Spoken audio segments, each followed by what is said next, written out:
All right. How's everybody doing? Oh, this message pops up. Jake. What? New faces. Jake just popped on. Everyone must love the budget model. You get new faces for the budget model. I would think everyone would be running from this one.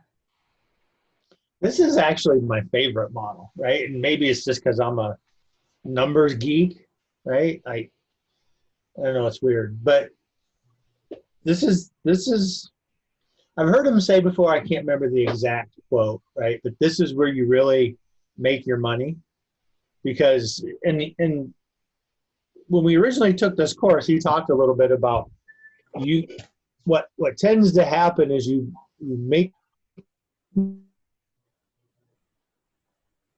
on different things that you don't hold accountable, and pretty soon it all just kind of dribbles away. You cut out a little bit there. So I think the quote that you were talking about that Gary talks about is you can't out earn your spending. Like you make your money with expense management.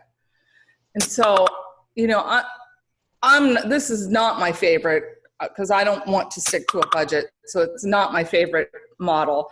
But really, once you wrap your head around the percentages, it really does help you to understand where your business is going, and there's no guessing. Can I add this person? Can I add this this tool? There's no guessing with the budget model. And we'll talk as we go through, and I'll point out some of the mistakes that we made as we grew our business, because we don't have that much time. Because I thought I was doing good, and really I was causing a problem, which is easy to do, but we'll talk about that later. So, all right. So we're going to start this week. So some of our objectives that we want to accomplish is we want to understand cost versus investment. We want to understand the 3 key areas of the budget model, and we want to understand sales versus expense, cost of sales versus expense, right? And we talked about this a little bit before in the economic model, and then last week in the lead gen model. So a budget model helps us to make decisions and how to move the business forward, right? So you look at the numbers of the budget model and where you're at. So the first thing I'm going to say is you should have a profit and loss, right? And I know even for us, first many years when we were at a different brokerage, or even when we first came over to Keller Williams, we didn't. And then as we grew, we decided to hire a company, and we have a profit and loss. So you should always have a profit and loss. And you should look at that every month, because sometimes people get it and just look at the bottom line and say, okay, I'm good, and move on. But you really need to look at the different categories, and we'll kind of talk about those, the 9 categories of the expense. I think too, those numbers tell the story of your business. They do. There's a lot, it tells you, am I excelling here? Do I need to, invest more money in here? Is this a wise investment in my business? Do I need more people? Can I afford more people? The one thing I'll say is being under budget is not always a good thing, right? And we'll talk about that a little bit later. And that was one of the mistakes that we made. I thought I was doing good being under budget, and in the one category, that's not a good. I wish you felt that way about our home budget. Yeah, I know. That's a whole nother story. That's a whole nother class, man. So we talked a little about cost versus investment, and that's really a mindset, cost versus investment. So typically you'll hear someone say, it's going to cost me $20,000 a year, or I just spent $5,000 on that platform. And what we really need to do is change our mindset, and it should be more, we should be asking ourselves, what am I investing in my business? Because when we think in terms of investing, you think about return. What's the return on that investment? You don't invest in the stock market to, oh, I'm going to put 10,000 in so I can get 10,000 out. And a lot of times you'll hear people say, well, one sale and it'll pay for itself. Well, one sale paying for itself is not what you want. You want to be investing. So you want to hold those costs accountable for the return. So when you think of it in terms of investing, it'll kind of flip your mindset a little bit. It's not just looking for dollar. It's how, if I put this money into my business, how much am I going to grow my business? So look at it more investing. Dollar for dollar, you don't lose money, but if it's dollar for dollar, why do it at all? Why spend the energy and the stress and the work to just get a dollar back for every dollar you spent, right? Like, there's better things you can do. All right, I lost my spot here. Then we've got like the 3 key areas of our budget model. So the 3 key areas of the budget model. The first one is lead with revenue, right? Don't spend money you don't have. Don't spend money your business doesn't earn. Your business, yeah. Yeah. If you have the money, you can spend it. But if your business isn't earning it, then you didn't. You should only spend the money that your business generates, is a better way to put it, right? You'll see people like putting things on credit cards or dipping into their personal savings. And you really need to look at, can my business support this purchase? So that's lead with revenue. And his connection sucks, I'm telling you. Looking at your profit and loss, right? You cut out on us, babe. You cut out. So playing red light, green light, right? And that's looking at your profit and loss. When you spend the money, you hold it accountable, and is it giving you the return that you expect or that you want, right? Don't keep paying for stuff that's not working. I think that's a lot also where Jim said, look at your budget monthly, like where you're looking and you're saying, okay, my expectation when I invested this money in my business was I was going to get a 4-to-1 return. Am I getting that? So you pause.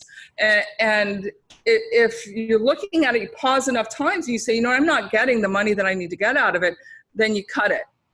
If you go in there and you're like, this is moving me forward, then it's green light, or they don't have yellow light on here, but do I need to evaluate this for maybe another month or so and then decide, is it going to stay or go? So, but that really is doing at least a monthly check of your profit and loss or your budget. The third thing is stick to the budget, right? So, and your budget you should have your budget number, your actual number, and your variance. So what did I budget for this and year to date, right? And then where am I at actually? And then you have your variance, and that variance is going to tell you a lot. If you're over budget, what do I need to cut back, right? And look by the certain areas. And next we'll talk about the 9 categories. But also look, am I not spending enough, right? And so this is one of the mistakes we made that I was talking about. So a couple of the first years after we switched to Keller Williams, so if you look at the lead generation number, you should spend 9.2% on lead generation. We were spending like 5%, and I thought this was awesome, right? I was under budget. This was great. And I was all excited, and I told my coach, look at our numbers, we're way under budget. And she said, yeah, you just slowed down your growth because you didn't spend enough on lead generation. That's the one category you should not be under budget ever. And it was eye-opening because it was like, how much longer is this going to take me, or how much further along could I have been, right? So, and they talk in the later chapters here about the sustainability of your business. This is a model to get you through all different types of markets, good markets and bad markets. And so if your percentages are off in the long term, it might cost you an issue if the market shifts, right? Because maybe the model you have right now is working right this second, but as we saw a few months ago, it shifts. And if your numbers are off in certain places, it could cause you a problem. So stick to the budget. Any other comments there, Yvette? No, that's all I had. Okay. The next thing is we're going to talk about cost versus expense, right? Cost of sale. So cost of sale and expense, those are the two areas. If you look at the overall budget, you got 100% of your gross commission income, your GCI, right? Your cost of sales should be 30%. Your expenses should be 30%, and your profit should be 40%. So a cost of sale is everything that comes out of your check before you get it, right? So that's the cap and the royalty that you pay to the office, but that is a little part of it. The rest of it goes to your agents if you have a team. That's your listing agents, that's your buyer's agents, any of your splits you have with them, that's cost of sale. Expenses are everything that comes out of your check or everything you pay for after you receive your money. Salaries to your people, lead generation costs, occupancy costs, technology costs, phone costs, supply costs, all of that stuff, right? Can I go back, Jim, to the cost of sale? You were talking about cost of sale. Yep. So, you know, a lot of you that aren't a team might think, oh, well, that's not going to really apply to me because I'm not a team. I don't have licensed agents. But you really want to look at what those costs of sales are if you had a listing agent, if you had a buyer's agent, and you want to earmark those. So the difference being when you're a solo agent, those costs are still there. You're just taking that all of that money is yours because you're the one that's doing that job. But you want to have an understanding for how much would go to a listing specialist if I had a listing specialist on my team? How much would be earmarked for a buyer specialist if I brought one on? Just for when you get to that point, there's not this sticker shock about adding people to your team. You already understand that concept of this amount goes to a buyer agent, this goes to a listing agent. It's just I'm taking that right now. So have that as kind of a placeholder for if and when that time comes that you want to add people to your organization. So, and Heidi will send these charts out here that I'm going to share today, but they're also in the book. You can see this one that I'm sharing here is on page 157. So your did we cover everything? Yeah, you're cutting out again. You're cutting out. I didn't hear you. Okay. So did everybody clear on cost of sales and expense, the difference there? Or are there any questions? There's 9 categories on the expenses that we cover. So yeah. Go through those really quick. So I know you started to mention some.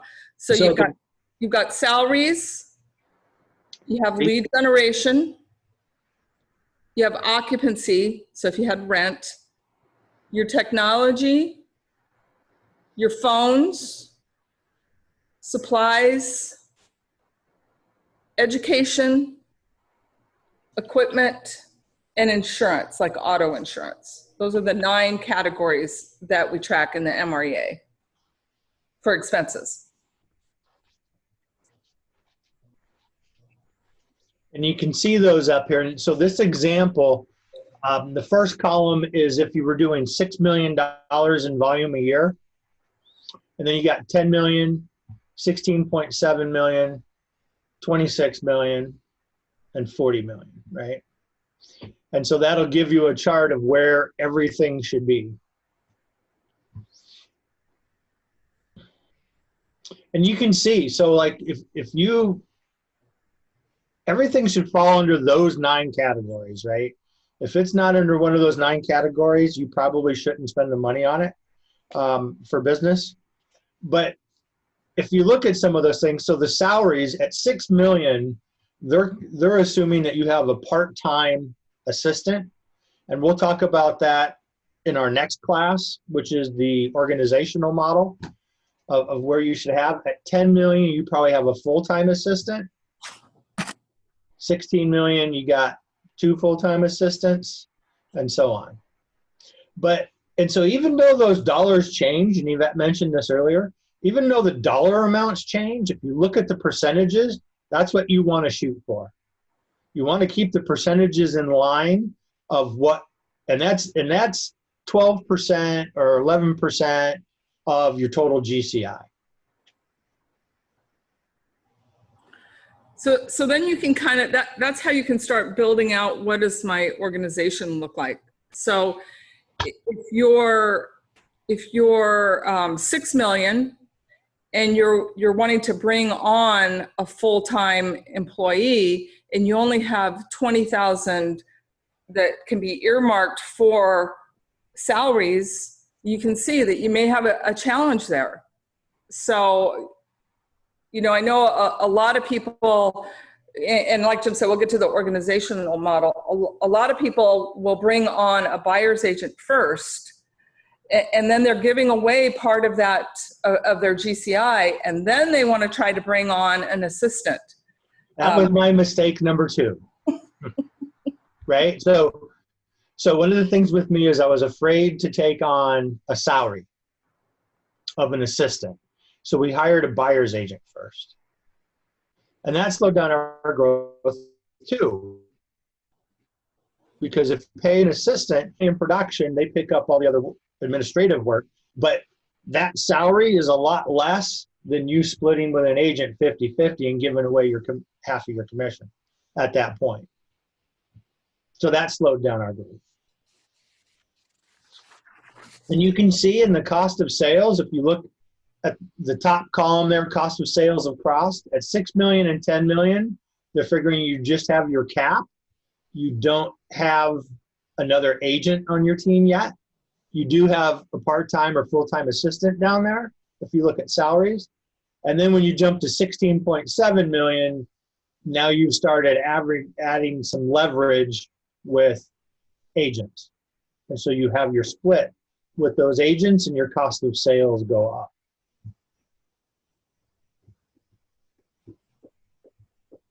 The ironic thing is if you look at the gross profit, the second column down, when you get to the 26.7 million, that's actually your lowest gross profits percentage out of all of those, right? That's kind of the icky spot. That's a tough spot where you have so much work, but you don't quite have the money to hire that third person that you need on the administrative side to free up your time to go do more business. We kind of call it the $20 million funk because it's right about $20 million as it starts happening. So something to keep in mind. But you can see your expenses all the way across need to be in that 30% range. And the reason at 6 million, your percentage for expenses can be a little bit is because your cost percentages are way down because you're still doing it all. So you're keeping that money. You cut out on us again. So the $6 million range, your expenses at 33% can be just a tad bit higher because your cost of sales are under 30% typically because you haven't added any leverage for agents yet. And we'll send this out.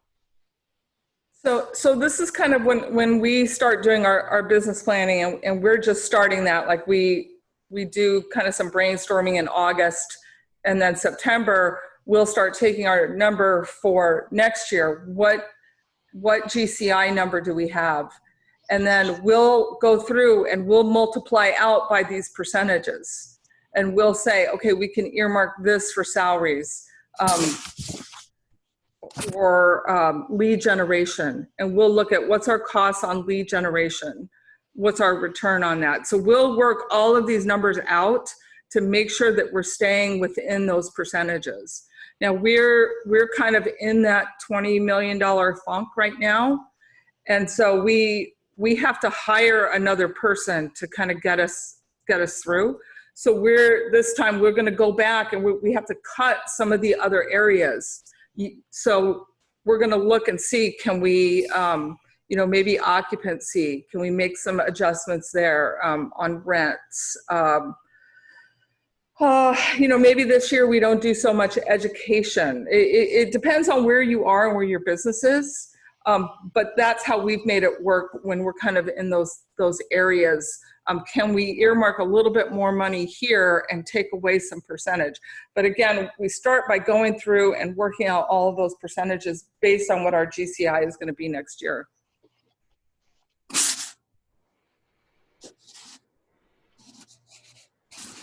Okay, so she covered that.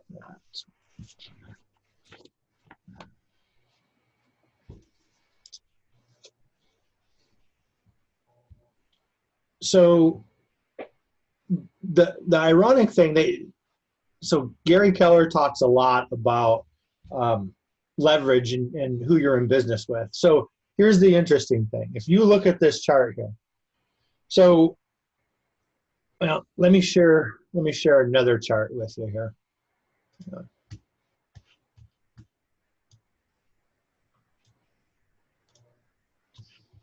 right, so on this chart,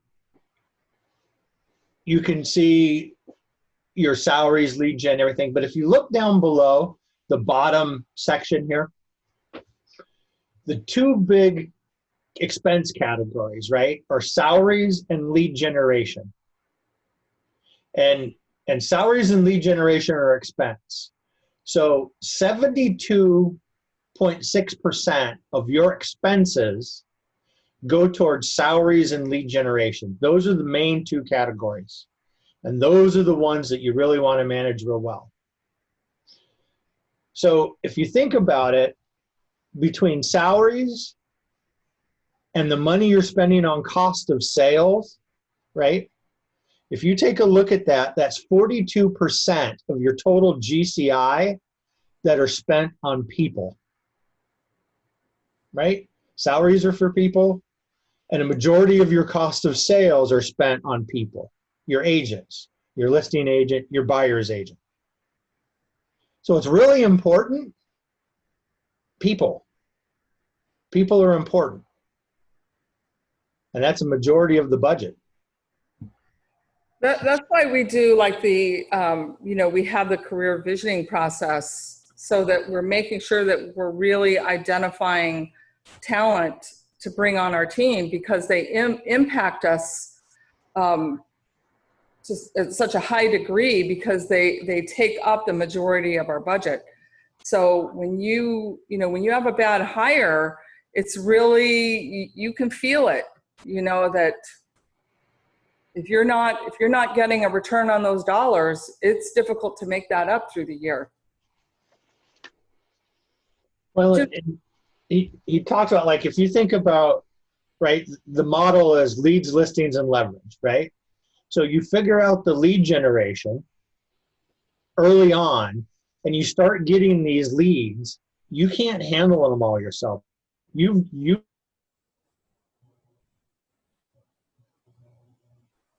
Frustrating. all about the people to service all of those leads. You cut out on us again. So you get the lead generation down, right? You start in business, you get your lead generation down.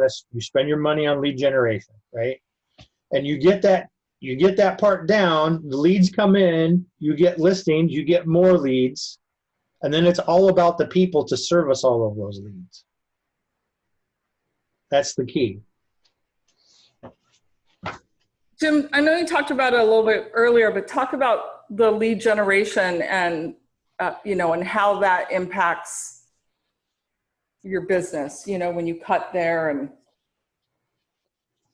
or when you don't get the ROI on. So your lead generate, again, the two most important things on your expenses are salaries and lead generation. So your lead generation, when you first start off, you're probably, as a new agent, you don't have a whole lot of money. So you're going to start by doing the free things, right? The open houses, the door knocking, the networking events. And as you get that and start getting money, you want to look at where do you need to spend money for lead generation. The more leads you get, the more business you're going to get. And so if you're not spending enough and you're not getting enough leads, then everything starts to fall apart because you start running out of money to fund the business. So you got to have the lead generation side. That's the most important side at the very beginning.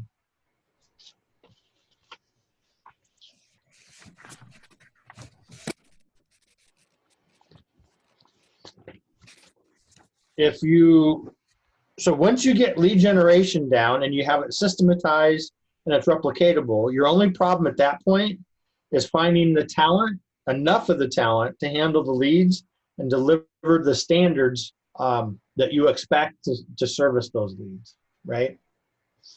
If you're under budget, as I mentioned earlier, on the lead generation, you won't grow as fast as you should. If you're over budget, then your profit margin is going to go down. And you should, everything that you spend money on for lead generation, right? Whether it's internet leads, could be marketing materials, right? Flyers that you send out to people. You should track what kind of return you're getting on it. You should get, they used to say 10 to 1. I think they're finding if you're getting 3 to 4 times for every dollar, 3 to 4 for every dollar you spend, would be a minimum of what I would want.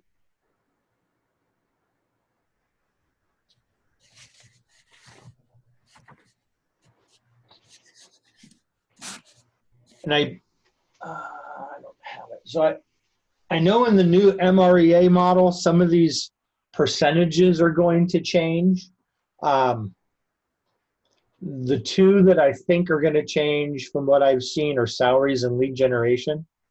The overall percentage for that category, the 30%, will stay the same.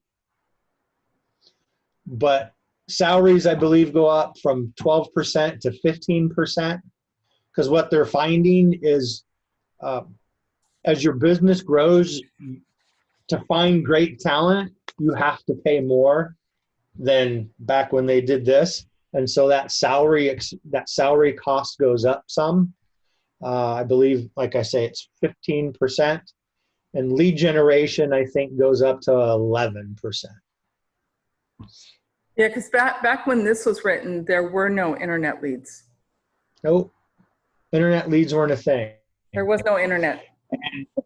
Internet leads weren't a thing, and an ISA was not a thing. Right?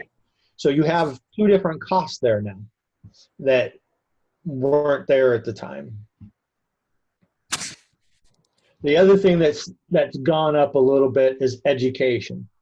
They're finding as things change and rapidly evolve, the higher producers are spending more money on education to keep up with everything. Maybe now it'll go back down since we're doing everything virtual.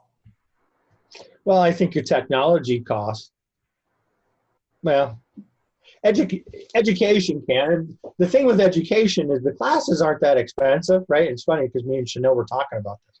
It's the travel to and from the classes, the hotel, the food, all that other stuff that adds up in the cost of a class, right? So now that we're doing classes by Zoom, it's much more cost efficient. So you can kind of see with these percentages, it really takes the guesswork out of, can I add this? If you're looking at adding a technology piece to your, maybe you're, I need to go, I don't know, buy new computers or looking at adding something, you go in there and when you calculate it, it's pretty black and white. Can I add it?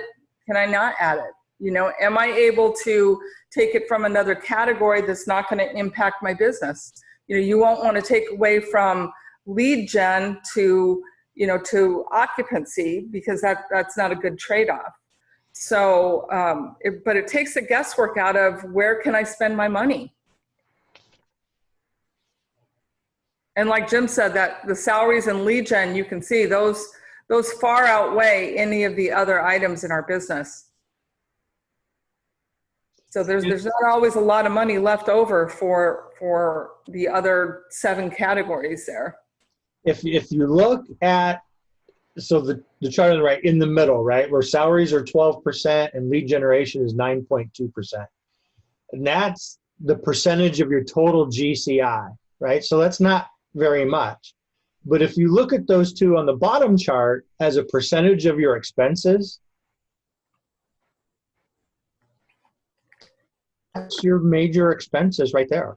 So like for us, we're at a point where we need to hire another person. So do we have the money to hire that other person, right? You can look and see what you're spending.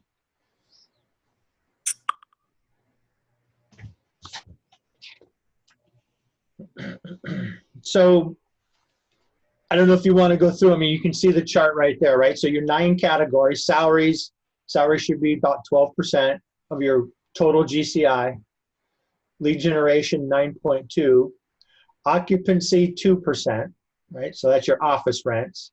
One thing they caution against as markets shift, and since we're looking at that possibility, right, is long-term leasing contracts, right? So office space here at the office, that's not a long-term thing. If you go get a mega agent office or have your own office outside of the building, that might be a long-term contract, right?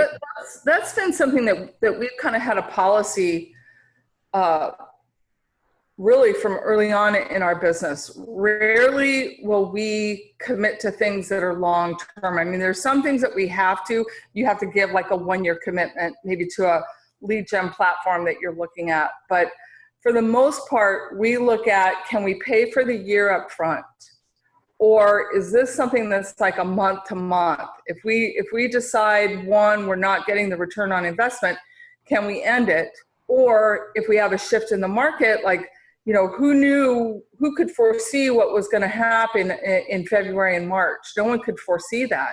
And if you're locked into these long-term contracts, it's really hard to pivot, you know, on the fly like that. So we've always looked at, can we pay this, you know, can we pay it up front for a year, and can we get out of it? If we can't do that, can we end it, you know, with a 30-day notice? Sometimes we've paid a little bit more to keep it flexible like that, right? Mm-hmm. That way, if something changes, we can get out of it. And that could be copier leases, right? Agreements with different software companies, office rents, a bunch of different things. Mm-hmm. So we try and stay where we can pivot quickly. So you got occupancy, 2%, technology, 1.5%, phones, 1%, supplies, education, equipment, those are all 1%, and auto and insurance, 0.5%. So we say 30%, technically it's 29.2, but round it to 30%. If you can keep your expenses there, you're good. Just like if you can keep your cost of sales at 30%, that is good. So I'll give you some examples, though, of where that can go wrong. So based on the model, your business is 50-50, right? 50% buyers, 50% sellers. What happens if you become a 60% buyers and 40% listing team, right? Say you get a bunch of agents, I don't know, 6, 7 agents, and all of a sudden you're 60 or 70% buyers. Your splits on the buyers are much higher, so your cost of sales are going to go up, and that could be an issue. If you start doing a lot of agent-to-agent referrals, right? And there's some people that concentrate on that. They it's I'm going to say a little bit easier business, right? An agent calls you and says, hey, I have a friend, they want a list. Can you go take care of them? The closing ratio on that is higher, right? Because it's a warm lead. Somebody's recommended you. That's easier business. But now you have a cost of sale for that referral out, okay?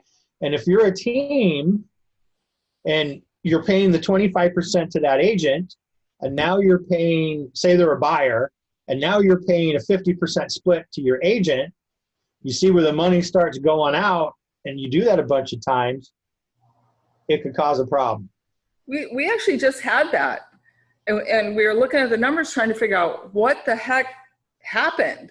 Like how are our cost of sales so high this month? And it ended up that that's what it was. It was so many referrals that were.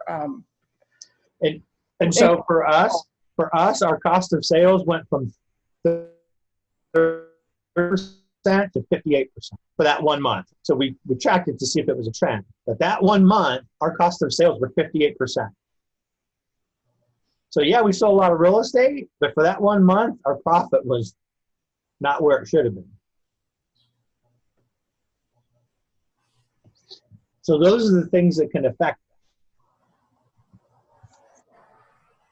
And I think it's not that we wouldn't still take the referrals, but it's just being aware of how that's affecting our bottom line, you know, and where do we have to make that up? Because we've got to, if we're figuring that in as part of our business, then we've got to make that up somewhere, unless we budget it, which we hadn't done a ton of incoming referral business. So it wasn't really in our business plan to that extent. So now going forward for our 2021, we'll look at that and we'll plan for that in our cost of sales.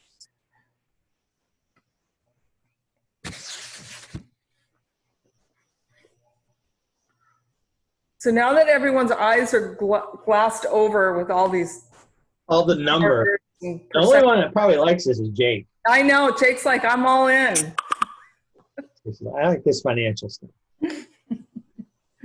But can you see where this would really help you, having these percentages and knowing, I mean, there's really no guesswork anymore. You know, these are the categories.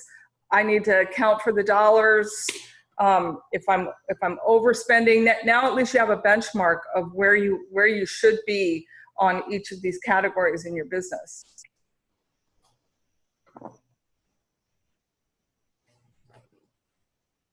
Any questions so far?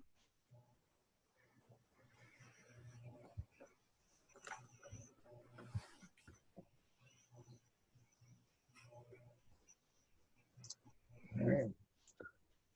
Is it making sense? Do the numbers make sense?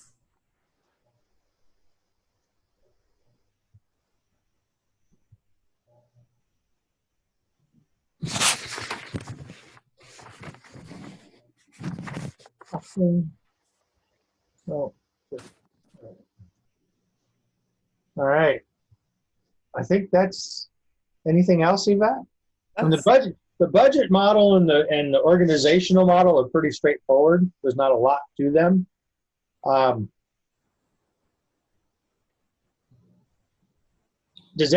don't know if everybody keeps a P&L and has a chart of accounts. There's also a chart of accounts in the Red Book. And if you need a chart of accounts, we can send you one. We have one, an electronic version of it that we can send out. But yeah, I think like Jim said, there's not a ton to it. You've got, you know, your GCI with what you feel, and especially now that you're looking at your 2021 numbers, what do you want that GCI to be? And then just start breaking it down by those percentages. And then have a way to track. So that's where your budget needs to be.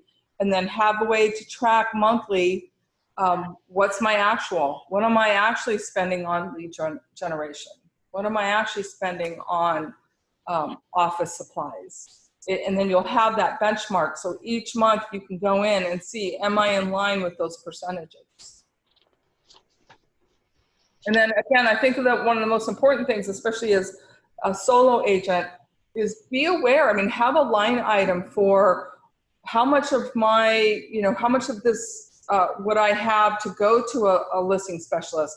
How much of my GCI do I have to go to a buyer specialist?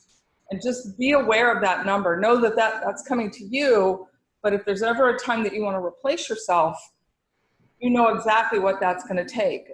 And right now you might be saying, oh, it's just going to be me, but maybe you grow your business to where the profit, you could look at that profit and say, you know what, I'm good with that profit. I'm going to take, if I take out the money for a buyer specialist, I hire a buyer specialist and I take those responsibilities off my plate and I buy back some of my time, I'm good with that net income.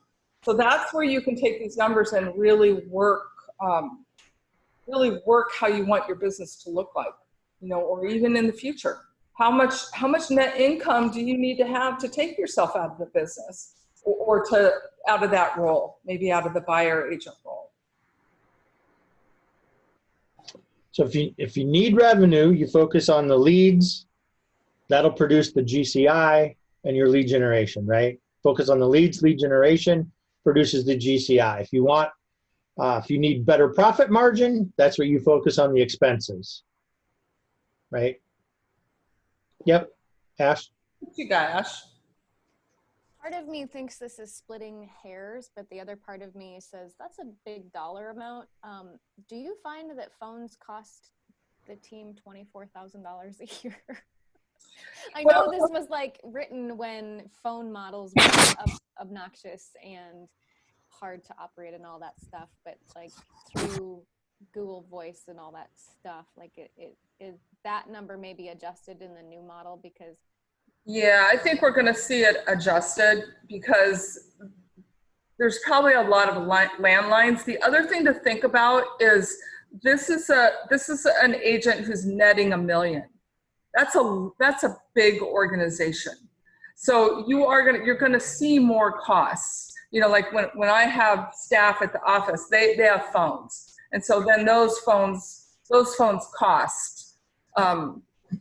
Is that the best one to show, Jim? I think probably Yeah, the other. so if you go back, like a typical agent, right, selling, say, $6 million, their phone cost is $2,600 a year, right?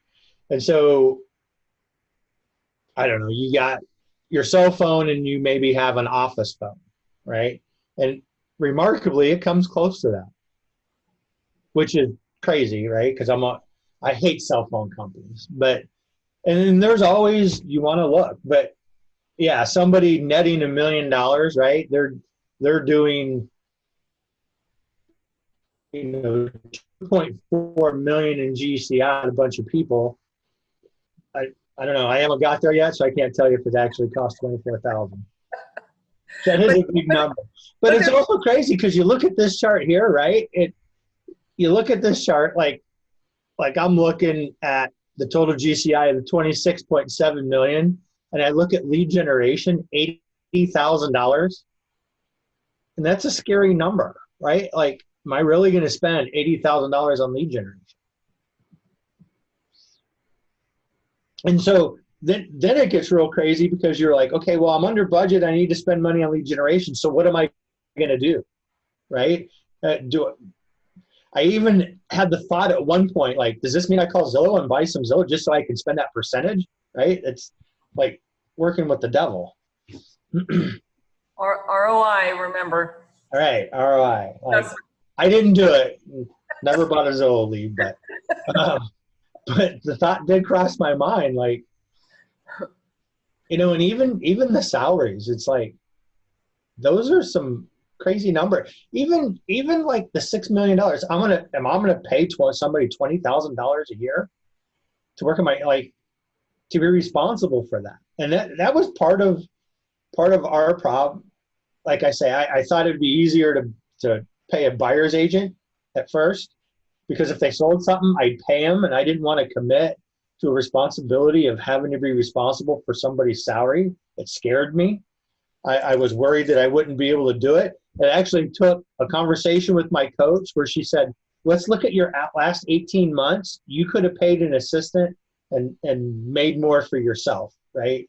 You could have done that, but it took somebody proving it to me before I was comfortable committing to that amount.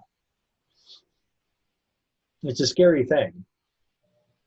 It was easier for me to just say, if my buyer's agent goes and sells something, then they can have part of the commission, even though I was giving up more.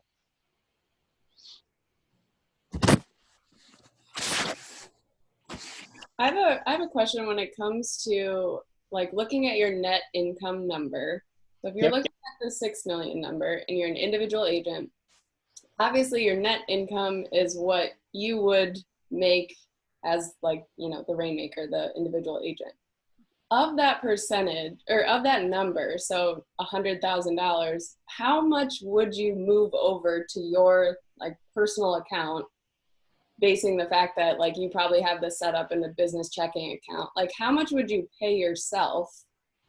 Like what percentage would it be, like a percentage of the sale that you make, or like how much would you pay yourself in that scenario versus what you would leave for the business? So the best thing to do is to pretend you're the agent, right? So if it's a listing, I would pay what you would pay a listing agent, right? 25% or whatever. If it's a buyer sale, I would pay yourself whatever your split is with the team, 50%, 45, whatever your agreement is. And then whatever you have left over stays in the business account, and I would keep it there until you have 4 months reserves. Anything over that 4-month reserves, I would skim off the top and put in a profit account. That's Completely move it to a second profit account. And those accounts all being set up comes from a book called Profit First, where they talk about those accounts. But I would say 4 months at a minimum. With the exact time that we're in, you might think about 6 months of reserves, right? Got it. But before so until you have that money in there for the business, you're not touching anything personally, or you're not doing anything personally. Right. That makes sense. That's what I would suggest, right? So you're covered for lean times if something changes, like with the pandemic, or in Michigan when winters come along and it slows down some, right? We tend to see that between December and February. The other thing you can do is in August and September and October, ramp up your lead generation so you do have the business and it stays there. Yeah. Over the winter time. But from an accounting perspective, I mean, you guys as rainmakers, have you been advised to put yourself on salary with where your business is at these days? We have, and that's something that we're looking at changing. We're kind of in the middle of the year right now, right? And so at the end of the year, that's what we're looking at, is giving ourselves some kind of minimum salary, right? And what you want to do is you want to look at what the average salary for an agent would be, right? And so what we've been told is that somewhere between $30,000 and $50,000 pay ourselves as a salary. And then we can still take money out if there's extra money, but do that as a distribution every quarter, taxed at a different rate than a salary. So it's more of like more on the minimum side of a salary, and then paying out distributions from the business. Yeah. Okay. That makes sense. Thank you. You know, that's all done. To do that, you need to set yourself up as an LLC or an S corp, and then do it through that. Yep. That's what we've been advised by our accountant. There just comes a certain time where you start making too much money, and then sole proprietor or not having an LLC, you got to pay the self-employment tax, which starts to get expensive. Yeah, exactly. Yep. So, any other questions? You're quiet, Jake. I'm here. I got distracted by a couple of things, but I'm listening. Is a new MRE model, or have you guys been provided like guidelines on like different positions and like salary ranges and what they're seeing those looking like more these days versus 10 years ago? Yeah. So So the funny thing is, Yvette and I are actually taking a class on the new MREA 2 models later this month. Certain people it was offered to, so we are. So I'll give you some examples here. So gotta find it. So the new MREA 2 budget model, it's still 30, 30, and 40, right? 30% cost of sales, 30% expenses, 40% profit. The salaries and benefits are 14.5%. I said 15 earlier, but they're 14.5. You have your lead generation at 9. I'm looking for phones here. You got occupancy at 1. Education and coaching went up to 2.5%. Supplies are 1%. Communications and tech still 1%. Auto half a percent, and so on.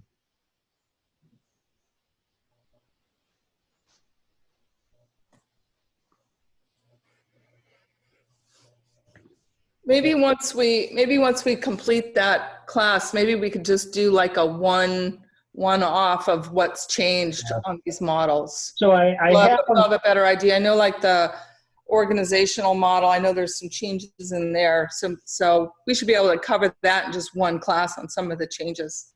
So I have like the 2 charts I showed you earlier. I have those for the MREA 2, but I've had them for about a year. So let us take this class in this month so I can see if they've changed. Yeah, we couldn't share them.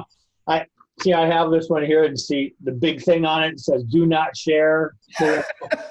Cut your feet off, so to say, right? But what I can tell you, so like the first level is you, then you and an admin, right? And then the next person is a transaction coordinator. So that all stays the same in the organizational model. You, then 2 admins, right? But then it changes, and instead of a buyer's agent, it's a showing assistant and a lead manager. Those are the next 2. So we'll cover all that in the next class. That'll be in the next class. And speaking of the next class, we are going to skip next week, and our next class for the organizational model will be on the 20th, same time. When we scheduled this, I didn't realize I was going to be on vacation next week. Our team fired us for a week. So. They did. They actually said, get the hell out of here. Or get out of here. Where are you guys going? We don't know. We're just doing a lot of like mini day trips. There you go. Explore and not go too far. Yeah, there's some trails we wanted to hike and some things we wanted to do. So, but it's a strictly no phone zone. So, well, where they're going. Well, so our coach said we need to leave for 30 days, and me and Yvette about had a stroke. I said, how about one day? And so she said, how about one day? And then the team said, you need to leave for a week. You need to go. Which tells me I was being a jerk. They're like, you just need to leave. So we are. We couldn't end this thing without him freezing. So you froze on us, babe. So. I said, I have no idea what I'm doing. I'm going out on a boat tomorrow night, and after that, I have no idea. But I'll figure it out. But I can't have my phone.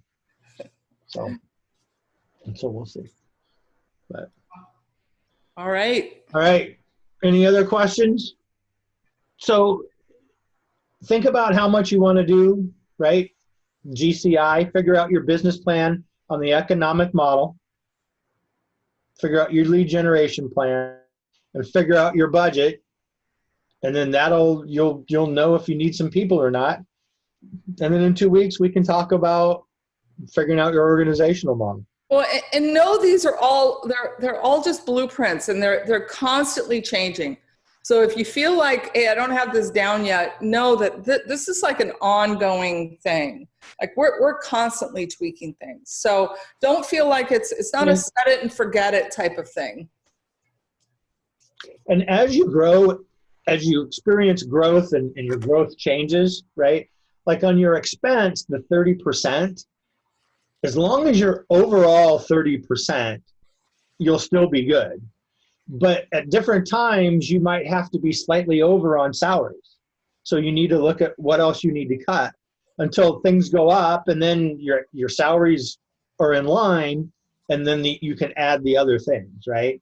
You just want to be careful. Like I said, the lead generation, that's not a good one to cut. That slows down your growth. One of the other things we talked about, so if you're buyer heavy, right? If your percentage of your profit is coming from buyers, what happens if you're seller heavy? If you're seller heavy and you don't have leverage, you're probably giving away or missing business, right? Leads are falling through the crack. You're not following up with leads. You're losing business somewhere. So that's another thing to think about. Numbers tell a story. Numbers tell a story. Yeah. All right. All right. That's all I got. Thank you guys. Absolutely. See you guys in a couple weeks. Yeah. Thank you. Appreciate it.